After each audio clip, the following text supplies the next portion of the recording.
Hello बच्चों, चलिए प्रश्न को पढ़ते हैं और समझते हैं। निम्नलिखित बंटन के लिए माध्य, प्रसरण व मानक विचलन ज्ञात कीजिए। और हमें बंटन दिया है बच्चों, जिसमें वर्ग है आपका 30 से 40, 40 से 50, 50 से 60, 60 से 70, 70 से 80, 80 से 90 और 90 से 100। और जिसके संगत बारंबारता दी हुई है 3, 7, 12, 15, 8, 3 और 2। ठीक है बच्चों।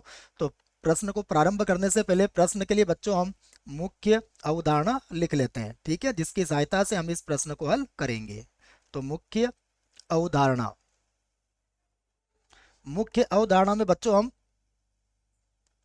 प्रश्न से संबंधित कुछ सूत्रों को लिखेंगे, ठीक है, जिसकी जानकारी आपको होना चाहिए। तो देखिए, सबसे पहला सूत्र होगा हमें माध्य कैसे ज्ञात किया जाता है। तो बच्चों, माध्य को हम एक्स बार से व्यक्त करते हैं। और माध्य का सूत्र होता है 1/n। उसके बाद होता है समेसन आई बराबर 1 से n तक। और यह होता है एफ आई एक्स आई बच्चों। जहां बच्चों ये जो कैपिटल एन आपके सामने लिखा हुआ है, यह किसको व्यक्त करता है? एफ आई को। ठीक है, यहाँ भी आई बराबर 1 से n तक ही होता है बच्चों। ठीक है, तो ये हमारे पास माध्य ज्ञात करने का सूत्र है, जो आपको पता होना चाहिए। दूसरा सूत्र है बच्चों, देखो प्रसरण का। प्रसरण का जो सूत्र होता है वह भी मैं लिख देता हूं। तो प्रसरण को बच्चों सिग्मा स्क्वायर से व्यक्त करते हैं, या फिर इसको वेरिएंस ऑफ एक्स भी बोलते हैं बच्चों। ठीक है, तो वेरिएंस ऑफ एक्स भी बोल सकते हैं, अन्यथा सिग्मा स्क्वायर भी आप इसको बोल सकते हैं बच्चों। ठीक है, या वेरिएंस ऑफ एक्स, प्रसरण सभी एक ही बात है। अब देखिए, मैं इसका सूत्र लिखता हूं। तो इसका सूत्र होता है हमारे पास 1/n। उसके बाद होगा समेसन आई बराबर 1 से n तक। ये होगा एफ आई। और यहाँ पर होगा एक्स आई माइनस एक्स बार, और पूरे की घात हो जाएगा बच्चों 2। ठीक है, तो ये हमारा प्रसरण ज्ञात करने का सूत्र है।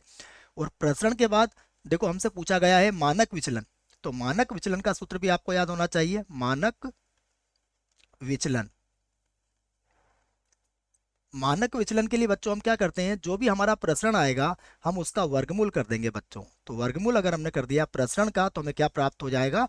मानक विचलन प्राप्त हो जाएगा। ठीक है बच्चों, तो मानक विचलन को हम किससे व्यक्त करते हैं? सिग्मा से व्यक्त करते हैं बच्चों। ठीक है, तो चलिए अब हम प्रश्न से संबंधित सारणी तैयार करते हैं। तो देखिए बच्चों, अब सारणी में हमें सबसे पहले क्या दिया हुआ है? सबसे पहले हमें दिया हुआ है वर्ग। ठीक है, तो हम वर्ग लिख लेते हैं। देखो, सारणी में हमें दिया हुआ है वर्ग।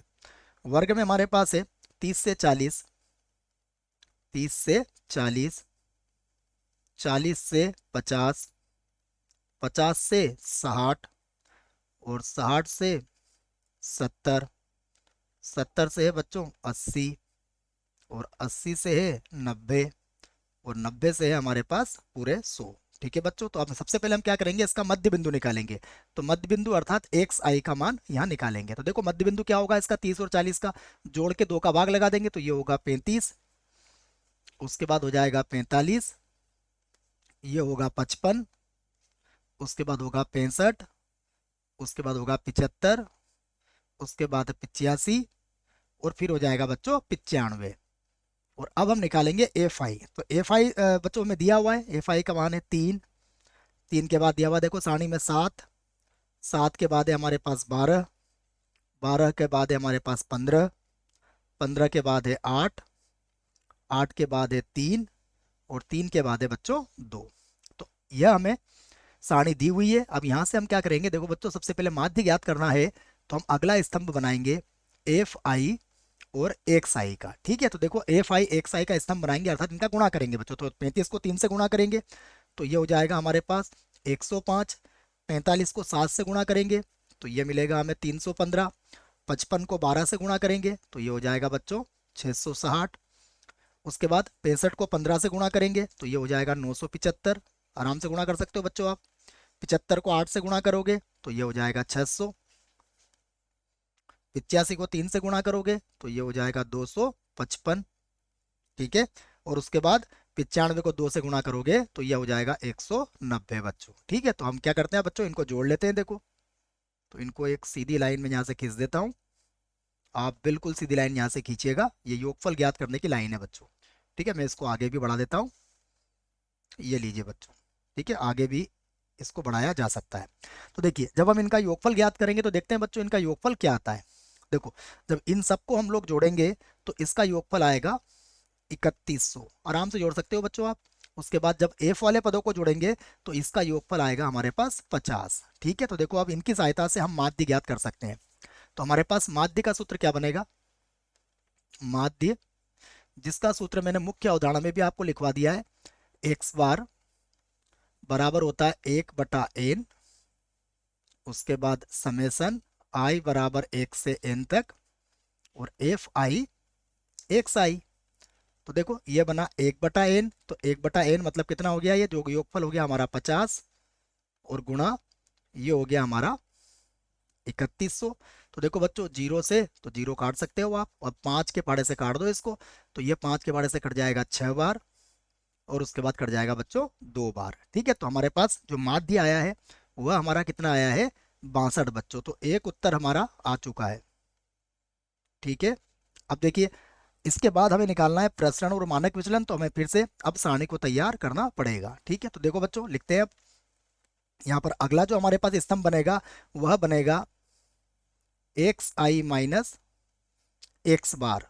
ठीक है बच्चों, और एक्स बार का मान हमारे पास कितना है, 62 है बच्चों। ठीक है, तो एक्स बार का मान 62, मतलब एक्स आई के सभी मानों को हम क्या करेंगे, 62 में से घटा देंगे बच्चों, और उसके बाद उसका वर्ग भी कर देंगे बच्चों। ठीक है, तो देखो सबसे पहले घटाएंगे तो यह आएगा आपका माइनस का 27, तो माइनस के 27 का वर्ग करेंगे बच्चों तो ये हो जाएगा 729।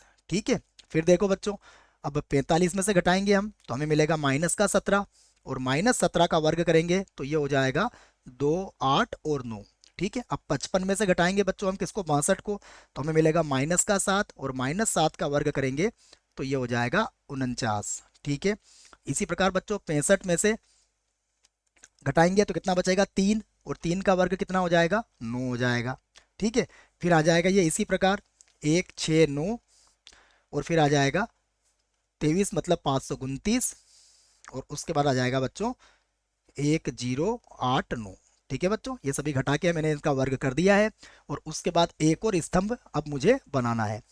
ठीक है, तो देखो अगला स्तंभ क्या बनेगा, अगला स्तंभ बनेगा एफ आई, और उसके बाद हो जाएगा एक्स आई माइनस एक्स बार, और पूरे की घात हो जाएगी बच्चों 2। ठीक है, तो यहां से मैं एक लाइन अब खींच सकता हूं, देखो ये लो बच्चों, अब ये सारणी मेरी यहाँ तक तैयार हो गई है। ठीक है, ये सारणी तैयार कर दी है हमने।